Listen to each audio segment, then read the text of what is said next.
செருப்படியை வாங்கி இனி இந்த நாய்கள்கிட்ட நக்கி பிழைப்பதை விட தன்மானத்தோட மானத்தோட வீரத்தோட நாம தமிழனா தமிழோடு வாழ்வோம், தமிழோடு சாவோம். இனி நாம் வாழ்வதும் மறிப்பதும் நாம் தமிழனா வாழ்வோம். ஏன்னா நாங்க ஏற்றுக்கொண்ட தலைவர் கருணாநிதி கிடையாது, ஜெயலலிதா கிடையாது, பிரபாகரன். அதாவது உலக நாடுகளே உற்று நோக்கிய ஒரு தலைவன். எவனாலையும் கட்ட முடியாத படையை கட்டி எதிரிய உலகடங்கு வச்ச தலைவன். அவன் நோக்கம், அவன் எண்ணம், அவன் செயல்பாடு, அவன் திட்டம், அவன் உற்பத்தி பண்ண எங்க அண்ணன் சீமான் கொண்ட கொள்கை. அதனால நிக்கிறோம், வெல்லுவோம். அரிசிக்கும் பருப்புக்கும் உப்புக்கும் மிளகாய்க்கும் புடவைக்கும் மூக்குத்திக்கும் தோடுக்கும் பின்னாடி போற நாய்களா இருக்கானோ என்ன செய்ய சொல்றீங்க? இது காசு தான் உலகம், பணநாயகம், ஜனநாயகம் இல்லை. இப்ப அண்ணன் வந்துட்டு ஆபத்துன்னு யாருக்கு நினைக்கிறீங்க நீங்க?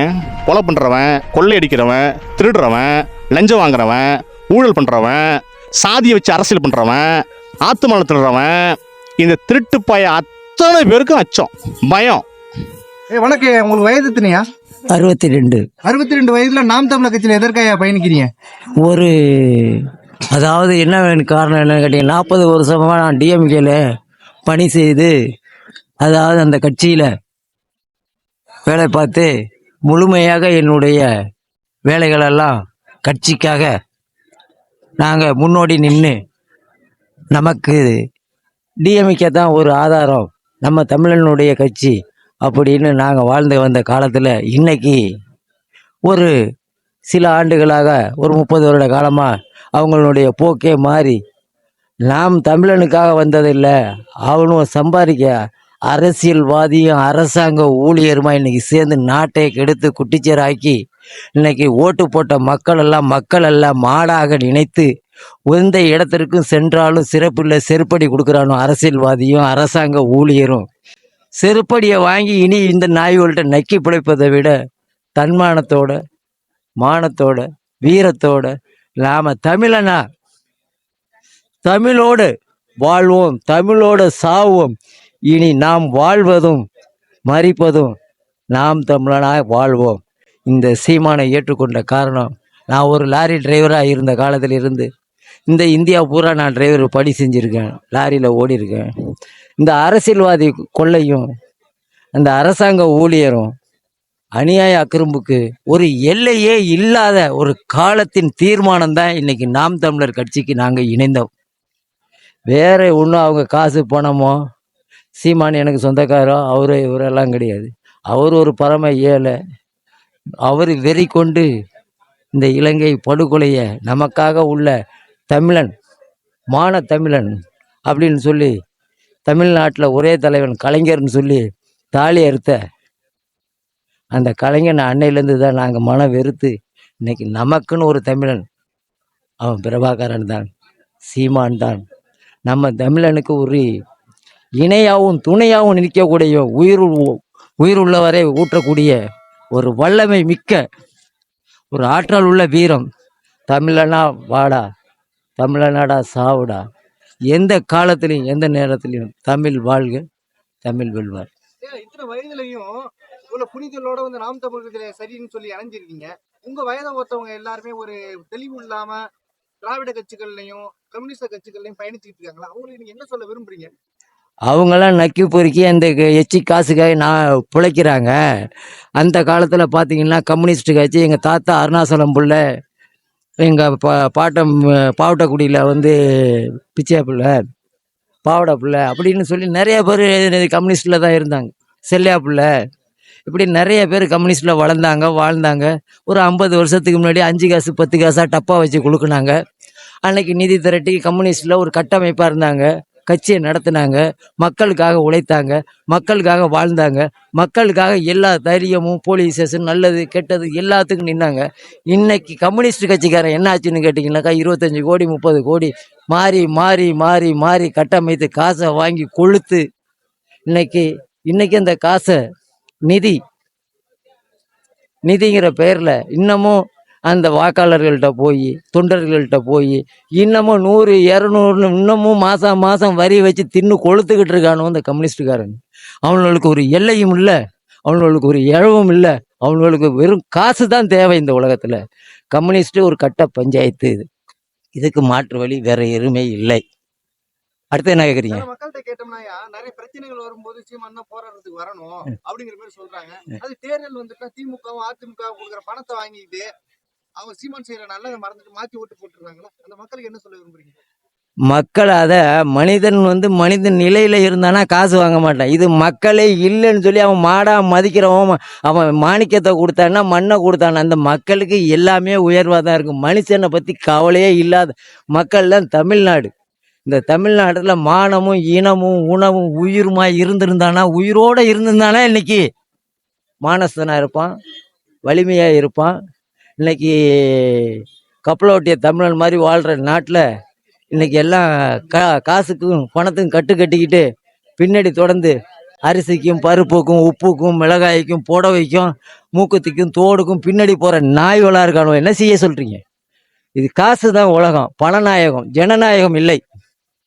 பணம் கொடுத்தா எதை வேணாலும் செய்யலாம் அப்படிங்கிற ஒரு உலகத்தில் இன்னைக்கு வாழ்ந்துக்கிட்டு இருக்கோம். அப்போ மனநியாயத்தோட மனிதன்கிட்ட சொன்னோம்னா அவன் மக்களாக இருந்தால் ஏற்றுக்கிறான், மாடாக இருந்தால் மிதிக்கிறான். இதுதான் உண்மை. இது திராவிட இயக்கங்கள் பொறுப்பேற்க தொடங்கியதோ அன்னைக்கு தொடங்கினது இந்த நாடு அழிவுன்றது. இந்த 60 ஆண்டுகளில் தான் தமிழனுடைய முழுமையான கலை, இலக்கியம், பண்பாடு, கலாச்சாரம், வழிபாடு எல்லாம் முழுமையாக முடிச்சு தள்ளிட்டாங்க. ஏன் தள்ளிட்டாங்கன்னா, நம்மளை காமராசருக்கு பிறகு ஆண்டவன் அனைவருமே யாருன்னா தமிழன் கிடையாது. தத்தி பிழைக்க வந்தவன் கையில் ஆட்சி போயிட்டு. அதனால நம் தமிழ் பெண்களுக்கான சம உரிமை மறுக்கப்பட்டுட்டு மறைச்சிட்டான். அதை சாதி மதம் அப்படின்னு சொல்லி மக்களை பிரிச்சுட்டான். பிரித்து மது போதையில் வச்சு 60 ஆண்டுகளில் முழுமையாக நாட்டை ஒடுக்கி முடிச்சிட்டான். 60 ஆண்டுகளுக்கு பின்பு ஒரு தமிழ் தேசியத்தில் ஒரு புலி எழுந்து வருதுன்னா அது அண்ணன் சீமான் தான். ஆனால் சீமான் என்ற ஒற்றை புலி வரல இல்லைன்னா உறுதியாக 2030க்கு மேல் தமிழ்நாடு இருக்கும் என்பது யாருக்கும் தெரியாதுங்க. இப்போ நம்ம அண்ணன் சீமான் யாருன்னு வச்சுங்களேன், நம்ம முன்னோர்கள் இருக்காங்களே, மண்ணுக்காக மக்களுக்காக பொதுநலத்தோடு மண்ணில் செத்தாங்க பாருங்க. சொத்தை விற்றான், சுகத்தை விற்றான், மனைவியை விட்டு இன்னும் போராடி செத்தாங்க பாருங்க. ஈழத்தில் இறந்து போனாங்க பல லட்சம் பேருங்க. அந்த வீரர்களுடைய அந்த ஆத்ம சக்தியோடைய ஒரு துருவம் தான் எங்கள் அண்ணன் சீமான். அதனால தான் இன்னைக்கு எல்லாம் நாங்கள் வரலாறு படித்தோம் பள்ளி படிக்கும்போது. ஆனால் எங்களுக்கு தமிழுடைய முழு வரலாறையும் தோண்டி எடுக்க கற்றுக் கொடுத்தவன் எங்கள் அண்ணன் சீமான். அதனால தான் இன்னைக்கு படித்தவன், சிந்திக்கக்கூடியவன், திறமசாலிகள் படைப்படையாக அணி அணியாக குடும்பமாக திரண்டு வந்துட்டு இருக்காங்க. திராவிட கட்சிகளா இருக்கும் சீமானை பத்தி பயப்படுறாங்களா? இவங்க இந்த திராவிட கட்சிகள் எப்படின்னா, இதுக்கு பிறகு தமிழன் தலைநிமிரக்கூடாதுன்னு ரொம்ப கவனமாக இருந்தாங்க. ஏன்னா இப்போ இடையில தமிழ் தேசியத்தை பேசிட்டு பல தலைவர் வந்தாங்க, மக்கள் நம்பினாங்க. ஆனால் அவங்க அதிகபட்சம் ஒரு தேர்தல் தாக்கு பிடிக்க முடியாமல் போய் திராவிடத்திட்ட சரண்டர் ஆயிடுறாங்க, அடிபணிஞ்சிடுறாங்க. அப்போ எதற்குமே கொள்கை மட்டுமே தான் வேணும், கோடிக்கு நம்ம கிடையாது. லட்சங்களுக்கு நான் அடிபணிய மாட்டேன், லட்சியங்களுக்கு தான் அடிபணிவேன்ற ஒற்றை நோக்கத்தோட தமிழினத்தை தூக்கி நிறுத்த வேண்டும் நான் நினைக்காத பாருங்க. அண்ணனுடைய புரிதல், தெளிவான எண்ண ஓட்டம், அதை இவங்களால தாக்கு பிடிக்க முடியல. இப்போ அண்ணன் ஆபத்துன்னு யாருக்கு நினைக்கிறீங்க நீங்கள்? யாருக்கு ஆபத்து? கொலை பண்ணுறவன், கொள்ளையடிக்கிறவன், திருடுறவன், லஞ்சம் வாங்குறவன், ஊழல் பண்ணுறவன், சாதியை வச்சு அரசியல் பண்ணுறவன், சாதி சமூகத்தை கெட்டு அதை வச்சு அரசியல் பண்ணி சம்பாதிக்கிறவன், ஆத்துமலை திருடுறவன், மலையை உடச்சி விற்கிறவன், காட்டை அழிக்கிறவன், ஆறு குளம் குட்டை வாய்க்காலை துத்து பட்டா போட்டு விற்கிறவன், இந்த திருட்டு பய அத்தனை பேருக்கும் அச்சம், பயம். அதனால தான் முடக்கிறான். இப்போ தமிழ் தேசியம் வளர்ந்தா ஆபத்து எங்கே இருக்குன்னு நினைக்கிறீங்க நீங்கள்? திராவிடம் ப்ளஸ் ஆரியம் ரெண்டும் சேர்ந்து தான் அண்ணனை முடக்க பார்க்குது. ஆனால் அண்ணன் முடங்கி போகிறதுக்கு ஒரு சீட்டுக்கும் 2 சீட்டுக்கும் எல்லா வாசலையும் நின்றுக்கிட்டு நத்தி பிழைக்க வேண்டிய அவசியம் கிடையாது. இது புலி. புலி எதுக்கும் தயங்காது, அஞ்சாது. இவ்வளவு இடியும் தாண்டி சீமான் இதில் வென்றுவாரான? எங்கள் நோக்கமே வெல்றது தான். ஏன்னா நாங்கள் ஏற்றுக்கொண்ட தலைவர் கருணாநிதி கிடையாது, ஜெயலலிதா கிடையாது, பிரபாகரன். அதாவது உலக நாடுகளே உற்று நோக்கிய ஒரு தலைவன். எவனாலையும் கட்ட முடியாத படையை கட்டி எதிரிய குளநடுங்க வச்ச தலைவன். அவன் நோக்கம், அவன் எண்ணம், அவன் செயல்பாடு, அவன் திட்டம், அவன் உற்பத்தி பண்ண எங்கள் அண்ணன் சீமான் கொண்ட கொள்கை. அதனால நிற்கிறோம், வெல்லுவோம். எங்களுக்கு தோல்வின்றது எப்படின்னா, எங்களுக்கு பயிற்சி தான். அது நாங்கள் ஓடிக்கிட்டே இருப்போம். நாங்கள் எப்படியோ படுத்து ஓடுவோம், நின்று ஓடுவோம், உக்காந்து ஓடுவோம், இலக்கு தொடுவோம். அப்படி தான் ஓடுவோம்.